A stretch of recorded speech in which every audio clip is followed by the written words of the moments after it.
What's up, everybody? Welcome back to This or Therapy. I'm your host, Chris Mack, and today I want to talk about something that's very dear and dear to me.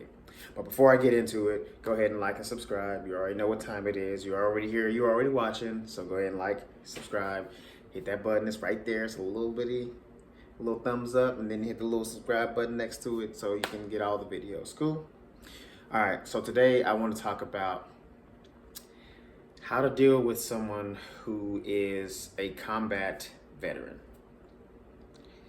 Now, we know, especially in the U.S., we have dealt with a war that's been going on in our lives for about 20 years. And unfortunately, there are some side effects of that, right? People don't come back the same. They're not going to act the same. People are changed. And what I have seen a lot when it comes to civilians trying to deal with veterans with PTSD, I've seen a lot of mistakes being made. And it doesn't make you a bad person. I know some of you are going to hear that and you're going to think, oh, I've been trying to help them, or I've been trying to understand them and things of that nature. I'm not saying that the mistakes make you a bad person. However, you're not helping in the ways that you think that you are helping. And I'm going to kind of help you. I want to help you understand this is coming from a combat veteran. So just try to listen instead of react, right? So firstly, you're not going to be able to understand what we went through. Don't try to compare it. Don't try to the best thing you can do is sympathize and empathize. That's about it. But don't try to feign some understanding because you watched a couple movies or you read a couple things or you know somebody else that had the same experience or whatever the case may be. Unless you've been through a combat situation, you're not going to understand a combat situation because you've never been there, right? That's like asking somebody who's done open heart surgery or asking somebody who's just a regular old nurse to do open heart surgery. Do you understand? It's not the same thing. And so the best thing that you can do is to understand that you're never going to understand and try to be patient, right? That's one of the best things you can do is just be patient. To understand that the person that you knew before they joined is not the person that you know now, right? Because a lot of people, especially in my life, when I went to the military and I came back a changed person, people took it personally. They took it personally. My parents took it personally. My family took it personally. They took it as a slight on them, something wrong with them, something that they didn't teach me or something like that. And they internalized it. That's the worst thing you can do when it comes to combat veterans, when it comes to anything of that nature. You can't take it personally because it has nothing to do with you.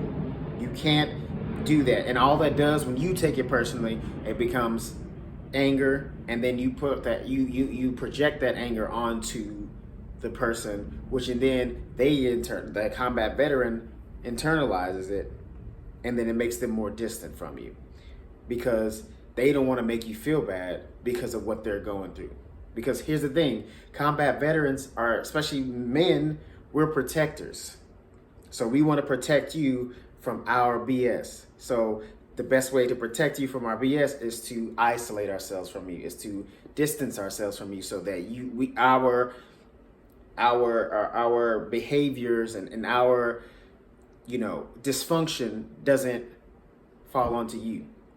So you can't alienate us by taking it on personally. Sometimes we need our space, right? You also have to understand that we handle stress differently. We don't handle stress the same way that everybody else does, right? Sometimes when you want us to be up here, we're down here. And sometimes when it's down here, we're up here. We're very different. Small things can set us off, and the big things kind of make us level-headed, right? Because think about it. Most of the stuff that civilians think is up here, it's nothing compared to what we went through. It's just never going to be. And some of the stuff that we think is up here, you guys don't understand it, so you think it's down here, but it's not. It's up here. You see what I'm saying? So we're very opposite, and you just got to understand that, and you got to be able to work in that and have that patience again and that empathy to understand that sometimes we don't care about the things that you care about. And again, it's not that it's not important to us. It's just that we can't put our focus on that because we're worried about the big picture. We're worried about we're worried about actual danger, not just minor inconvenience. Sorry. Another thing that you're going to be dealing with is how we communicate. We're very direct, right?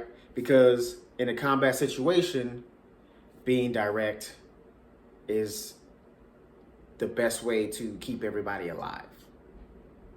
So if we want to keep everybody alive, we can't sugarcoat anything. We can't, say it in a softer way. We can't, do it in a way that's worried about people's feelings. It's like, no, get up, move, right? If I'm worried about the person's feelings when I'm trying to give them a command while bullets are flying, and that person's probably going to get shot, and I'm probably going to get shot. Do you see what I'm saying? Now, is that extreme? Yes, of course. Of course, life is not that extreme at all times, okay? But for us, it kind of is, because when you get that kind of imagine if you went skydiving every day, right? Yes, to you, the person that's skydiving every day would be nothing. But you still be in that mindset of like having to stay focused and hyper alert. You know what I mean? It's a heightening thing. So I know we can learn as veterans. We do have to learn how to like kind of take some of that directness out of our speaking. Yes, we do have to take some of that directness out because it can hurt people's feelings, and we do adjust. But you also have to understand that it's not personal. When we're talking to you directly, it's because we're trying to communicate what we want and what we need and things of that nature, what needs to get done so that way it can be efficient, because we have been trained to be as efficient as possible, right? And sometimes we get annoyed when we see things not done efficiently because it's a waste of time to us, right? So you have to be patient in that regard.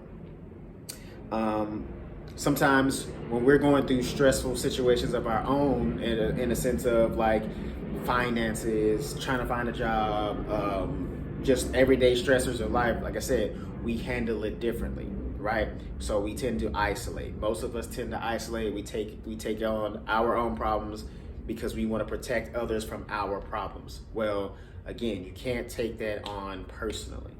So if you don't hear from us for a while or something like that, you can't call us and be like, well, I guess I don't hear from you anymore, so I guess you don't like me, or I guess you ain't, you don't think that, I matter. Always, don't try to guilt trip us, because guess what?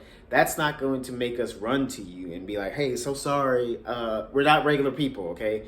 That kind of stuff doesn't work on us. If anything, it just makes us run in the opposite direction.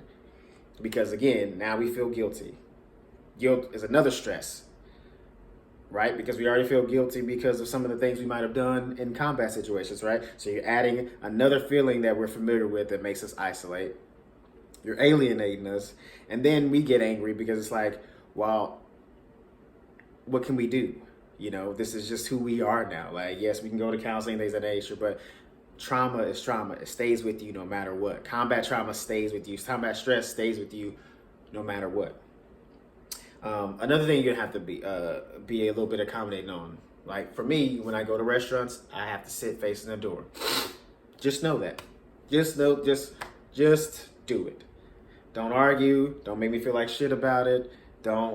And this is for any veteran. Don't make them feel like shit about it. Don't go crazy. Don't be like, well, what is that about? You gotta calm down. Don't let it. That's embarrassing. No.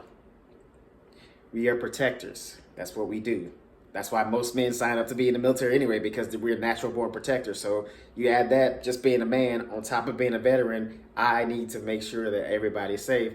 And that's the best way for me to enjoy the conversation. Now, again, there's going to be times where we are too hyper vigilant. We can't enjoy ourselves at the restaurant or in a family setting and things of that nature. And that's something that you have to work on individually. But however, Don't give us hell for trying to protect you. Don't ask, well, why you got to sit patient in? I don't like this seat. Well, this is, just do it. Because we're doing it for the better of you. And that's, if you want to enjoy us, enjoy our presence, enjoy our company a lot more, just do it. Just understand. And what I really need a lot of people to do, because here's the thing. A lot of people think that when you have a combat veteran, and when you get them back home and everything, get him or her back home, the best thing you can do is give them love. No. The best thing you can do is give them space and let them come to you, because they will eventually come to you. Just let them know that there's a safe space for them to come to you, right?